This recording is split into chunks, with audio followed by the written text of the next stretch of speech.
Hai, sudah kamu nunggu? Tidak juga. Oh, kamu nikah apa di sini tadi? Saya menggunakan primata ini. Oh, ini mahal nggak? Tidak juga. Oh, kamu dari mana ke mana? Kamu dari mana tadi? Saya baru saja dari Mount Borneo. Oh, jauh. Oke, tidak apa. Kita teruskan kepada kita punya sesi counseling nah. Ya, sebelum itu saya mau ucapkan ribuan terima kasih kepada Misla sebab sudi datang ke sesi counseling kita pada kali ini. Oke, sebelum itu saya ingin memperkenalkan diri saya juga. Nama saya Awang Hakimi bin Medin. Orang selalu panggil saya Hakimi dan saya merupakan konselor pelatih kepada kamu. Oke, baik. Sebelum itu kamu boleh perkenalkan diri kamu.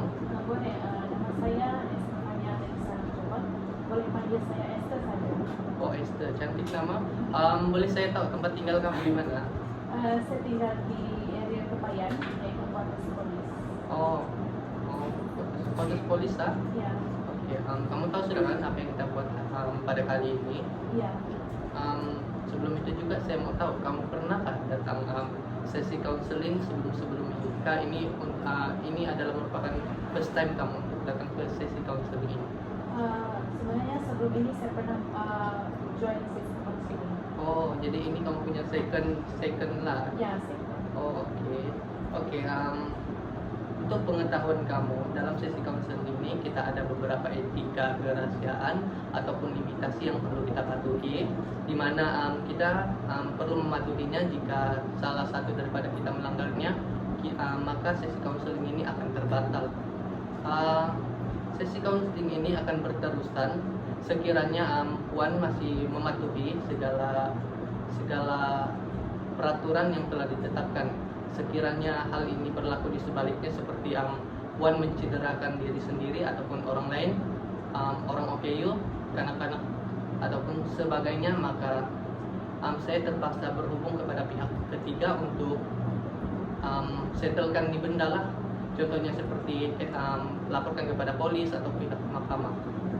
Oke, boleh saya tahu latar belakang keluarga kamu, macam pekerjaan bapak kamu, mama kamu? Pekerjaan bapak saya seorang, dua-duanya ibu bapak saya merupakan bekerja di sektor kerajaan, di mana bapak saya merupakan seorang anggota polis, manakala ibu saya merupakan seorang jururawat. Oh, dua-dua kerja sektor kerajaan lah. Kalau adik-beradik kamu ada berapa orang? Saya ada 3 orang adik-beradik termasuk saya, dan saya merupakan anak sulung dan satu-satunya perempuan dalam adik-beradik. Oh, kalau yang anak kedua tuh dia sekolah di mana sekarang? Adik pertama saya baru saja mendapatkan SPM, lepasan SPM, dan sekarang dia sedang bekerja part time di hotel. Ya. Dan adik saya yang kedua pula baru berumur 12 tahun. Kalau boleh tahu, kamu sekarang ini masih melanjutkan pelajaran nggak? Ya, saya merupakan seorang pelajar, yaitu belajar di UMS. Oh, UMS. Oh, oke. Saya mengambil course kerja sosial yang di bawah Fakultas Sosiologi. Boleh tahu kos apa tuh? Course kerja sosial ini merupakan suatu profession lah untuk menolong meningkatkan kefunksional individu. Oke. Wah, Nesa. So apa yang kita buat pada hari ini merupakan satu sesi di mana apa yang kita bincang akan tetap di sini saja, kita tidak dibawa keluar, dan itu merupakan peraturan yang akan dipatuhi oleh kita. Jadi saya rasa itu saja daripada saya. Sekian, terima kasih.